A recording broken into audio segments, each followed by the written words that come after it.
નમસ્તે તેમજ સૌને મારા દિલથી અચૂક રામ રામ તેમજ સુખમય અને નિરોગી રહો એવી શુભેચ્છા સાથે આપનો મિત્ર દોસ્ત અને ફોલોવર મિત્ર ચૌહાણ રાયચંદભાઈના ખૂબ જ દિલથી આમ માનથી અને આમ એકદમ ભરપૂર રામ રામ પાઠવીએ છીએ. તો મિત્રો એ સારી થઈ રહી છે, પણ હવે આ સારી પર આ ઘાસ વધી ગયો છે. જો ચલો આ ઘાસ વધ્યું છે એટલે આના ઉપર આપણે ટકાઉ ચલાવવું પડશે.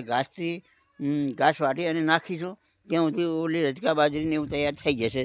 તો મિત્રો આ જો તો લાઈવમાં આપણે ઘાસ બતાવીશું. આ જો લાઈવમાં ઘાસ ભરપૂર ઊભું છે એકદમ. આ બધી જગ્યાએ મારે ઘાસ વાવેલો છે, થોડા ઘણો જ્યાં પાણીનો આવરો છે, પાણી આવી શકે છે તેમ છે, કેનાલનો અને બોરનો બંને. તો આ લાઈવમાં જો ઘાસ એકદમ મોટું ઊભું છે, 2 વાડ થાય એવડો. એટલે આનાથી પણ અમે ચલવી દઈશું. અત્યારે ટેમ્પરરી જો પશુઓને આમાં દુઃખી થવા દઈશું નહીં, ચાર માટે કરીને. એટલે મિત્રો આ ઘાસ વાઢી અને 2-3 વખત ઘાસ વાઢો એટલે પાગરવાનું ચાલુ થઈ જ જાય છે. એટલે યુરિયા ખાતર નાખતા રહેવું અને પ્લસ પાણી વાળતા રહેવું એટલે એનો એ ઘાસ વારંવાર આવ્યા જ કરે છે મિત્રો.